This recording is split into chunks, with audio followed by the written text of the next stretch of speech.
कब मिलेगी अब अगली छुट्टी। नमस्कार, स्वागत है आपका हमारे चैनल यूएई खबर पर। ईद उल अजहा की 4 दिन की लंबी छुट्टी के बाद अब यूएई में सामान्य कामकाज की वापसी हो गई है। गुरुवार से रविवार तक चले इस वीकेंड ने निवासियों को परिवार और दोस्तों के साथ अच्छा समय बिताने का मौका दिया, लेकिन अब जब त्योहार की रौनक के पीछे छूट गई है तो ज्यादातर लोगों का ध्यान इस बात पर टिका है कि अगली छुट्टी कब मिलेगी।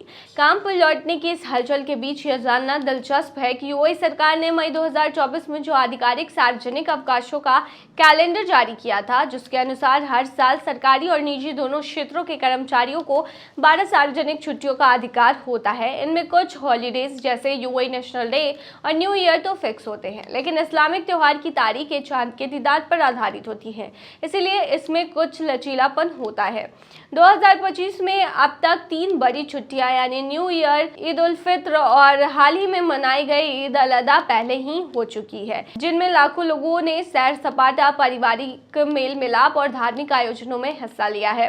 हालांकि जो लोग सोच रहे हैं कि अब लंबी छुट्टी नहीं मिलेगी तो उनके लिए खुशखबरी है, साल अभी खत्म नहीं हुआ है और 3 महत्वपूर्ण सार्वजनिक छुट्टियां अभी भी बाकी है, जो फिर से एक छोटा ब्रेक लेकर तरोताजा होने का मौका देगी। सबसे नजदीकी छुट्टी इस्लामिक न्यू ईयर की है, जो इस साल गुरुवार 26 जून को मनाया जाएगा। ये दिन मुहर्रम महीने की पहली तारीख को आता है और इस्लामिक कैलेंडर के अनुसार नए साल की शुरुआत का प्रतीक है। यह एक दिन की छुट्टी होती है, लेकिन सप्ताह के बीच में आने के कारण इसे लंबे वीकेंड में बदलना संभव नहीं है। फिर भी यह एक मानसिक राहत जरूर होगी। इसके बाद 5 सितंबर शुक्रवार को ईद ए मिलाद की छुट्टी है, जिसे पैगंबर मोहम्मद साहब के जन्म दिवस के रूप में मनाया जाता है। इस पर्व की तारीख भी चांद दिखने के बाद अंतिम रूप से तय की जाती है, लेकिन अनुमानतः यह शुक्रवार को होगी, जिससे एक बार फिर वीकेंड की शुरुआत छुट्टी के साथ हो सकती है, जो निवासियों के लिए बेहद सुकूनदायक रहेगा। और फिर साल का सबसे बहुप्रतीक्षित अवसर आता है यूएई नेशनल डे, जो हर साल 2 और 3 दिसंबर को मनाया जाता है। इस अवसर पर 2 दिन की छुट्टी दी जाती है और सरकारी आयोजनों, रंगारंग परेडों, आतिशबाजियों और देशभक्ति के माहौल के साथ पूरा देश इस उत्सव में डूब जाता है। इस बार यह मंगलवार और बुधवार को आ रहा है, जिससे संभावना बनती है कि कुछ लोग सोमवार को छुट्टी लेकर 5 दिन का वीकेंड मना सकते हैं। तो अगर आप फिलहाल ईद के बाद की हलचल में उलझे हुए हैं और थोड़ा सा और आराम चाहते हैं तो निराश मत होइए। कैलेंडर में कुछ और सुनहरे पल आपका इंतजार कर रहे हैं। थोड़ा और इंतजार और फिर एक बार फिर आपके पास मौका होगा खुद के लिए वक्त निकालने का, परिवार संग समय बिताने का और नई ऊर्जा के साथ आगे बढ़ने का। यूएई में जॉब पाना होगा आसान। विदेशी वर्कर्स को हायर करने के लिए सरकार लाई है नया सिस्टम। संयुक्त अरब अमीरात एक ऐसा देश है जहां सबसे ज्यादा भारतीय वर्कर्स काम कर रहे हैं। आने वाले दिनों में भारतीयों के लिए यूएई में जॉब पाना आसान भी होने वाला है। इसकी वजह यह है कि यूएई की सरकार ने एक नए डिजिटल सर्विसेज को लॉन्च किया है, जिससे विदेशी वर्कर्स का हायरिंग प्रोसेस आसान और तेज हो जाएगा। नई सर्विसेज के तहत कंपनियां वर्क परमिट के लिए सीधे ऑनलाइन अप्लाई कर पाएंगी। ये फैसला देश में हो रहे डिजिटलाइजेशन को देखते हुए लिया गया है। मानव संसाधन और अमीरात मंत्रालय ने घोषणा की है कि नियोक्ता या कंपनियां अब उसकी ऑफिशियल वेबसाइट या मोबाइल एप्लीकेशन के जरिए वर्क परमिट के लिए आवेदन कर सकते हैं। गल्फ न्यूज के मुताबिक अपडेटेड सिस्टम का मकसद ज्यादा कुशल और यूजर फ्रेंडली प्लेटफॉर्म बनाना है, ताकि विदेश से लोगों की हायरिंग आसान रहे।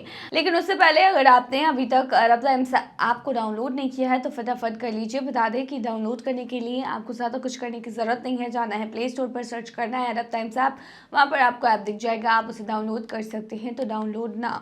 यूएई के दुबई, अबू धाबी और शारजाह जैसे शहरों में लाखों भारतीय नौकरी कर रहे हैं। भारतीय यहां बड़ी संख्या में हर साल नौकरी की तलाश में पहुंच रहे हैं। कंपनियां बंडल सर्विसेज पैकेज को सेलेक्ट करके वर्क परमिट अनुरोध शुरू कर सकते हैं। इसमें जॉब ऑफर, एम्प्लॉयमेंट कॉन्ट्रैक्ट और वर्क परमिट के लिए शुरुआती मंजूरी शामिल है। कोटा टाइप अवेलेबल होने की स्थिति में कंपनियों को अपने हिसाब से नोटिफिकेशन टाइप चुनना होगा। बिजनेस सर्विसेज सेंटर के जरिए जमा किए गए आवेदनों के लिए ई सिग्नेचर वेरिफिकेशन की जरूरत होगी। हालांकि जो लोग स्मार्ट ऐप का इस्तेमाल कर रहे हैं उन्हें ऐसा करने की जरूरत नहीं है। मोरे ने कहा है कि डॉक्यूमेंट वेरिफिकेशन का काम अब आर्टिफिशियल इंटेलिजेंस टूल द्वारा किया जाएगा। कंपनियों को सैलरी, वर्किंग आवर्स और लोकेशन जैसी महत्वपूर्ण जानकारी भरनी होगी और ज़रूरी दस्तावेज अपलोड करना होगा। गल्फ न्यूज़ की रिपोर्ट के अनुसार अगर आवेदन बिजनेस सेंटरों के माध्यम से किया जाता है तो आवेदक के डेटा को ID कार्ड रीडर के माध्यम से वेरीफाई किया जाएगा। एक बार सभी जानकारी दर्ज हो जाने और अटैचमेंट अपलोड हो जाने के बाद नियोक्ता आवेदन की समीक्षा कर सकता है और पेमेंट फेज के लिए आगे भी बढ़ सकता है। तो अब काफ़ी आसान होने वाला है ऐसे लोगों के लिए जो UAE में जॉब करना चाहते हैं। भारतीय मूल के व्यक्ति ने दुबई में खरीदी 23 करोड़ की बुगाटी शिरोन हाइपर कार। दुबई में रहने वाले भारतीय रियल एस्टेट टाइकून सतीश सानपाल एक बार फिर सुर्खियों में हैं और इस बार वजह है उनकी नई सुपर कार बुगाटी चिरॉन। यह कोई साधारण कार नहीं है बल्कि तकनीक, स्पीड और लग्जरी का ऐसा मेल है जो इसे दुनिया की सबसे महंगी और हाइपर कार में से शुमार करता है। करीब 23 करोड़ रुपए की कीमत वाली इस कार को सानपाल ने हाल ही में अपने गैरेज में शामिल किया है, जिससे उनके एक्सक्लूसिव कार कलेक्शन में एक और रत्न जुड़ गया है। सतीश सानपाल दुबई के प्रसिद्ध भारतीय उद्यमियों में गिने जाते हैं। वो एनेक्स ग्रुप के चेयरमैन और रियल एस्टेट और हॉस्पिटैलिटी सेक्टर में अपनी शानदार कामयाबी के लिए जाने जाते हैं। उनका नाम अक्सर Rolls Royce, Lamborghini Urs, Bentley, continental और फरारी जैसी महंगी कारों के मालिक के रूप में सामने आता रहा है। सोशल मीडिया पर उनकी चमकदार जीवन शैली और इन सुपर कारों की झलकें लाखों फॉलोअर्स को आकर्षित करती रही हैं। बुगाटी चिरॉन की बात करें तो ये सिर्फ एक गाड़ी नहीं बल्कि रफ्तार और रॉयल्टी का प्रतीक है। इसमें 8 litre quad turbocharged what 16 engine लगा है जो 1500 हॉर्स पावर और 1600 न्यूटन मीटर टॉर्क पैदा करता है। ये कार मात्र 2.4 सेकंड में 0 से 100 किलोमीटर प्रति घंटे की रफ्तार पकड़ लेती है और इसकी टॉप स्पीड 420 किलोमीटर प्रति घंटा तक जाती है। इसका aerodynamic design, active rear wing, LED lighting और 2 टोन कलर स्कीम इसे बेहद आकर्षक बनाते हैं। अंदर से ये car handmade leather seats, carbon fibre और मेटल फिनिश से सजी है, जिसमें अत्याधुनिक इंफोटेनमेंट और साउंड सिस्टम भी शामिल है। सुरक्षा और परफॉर्मेंस के लिहाज से भी चिरॉन एक मास्टरपीस है। इसमें all wheel drive, carbon ceramic brakes और स्पेशल हाई स्पीड टायर्स दिए गए हैं। ड्राइविंग मॉडल्स जैसे EB, ऑटोबैन हैंडलिंग और टॉप स्पीड इसे हर तरह की ड्राइविंग स्थिति में पूरी तरह अनुकूल बनाते हैं। चिरॉन की सबसे खास बात यह है कि यह लिमिटेड एडिशन में आती है और हर यूनिट को ग्राहक की पसंद के अनुसार कस्टमाइज किया जाता है, जिससे इसकी एक्सक्लूसिविटी और भी बढ़ जाती है।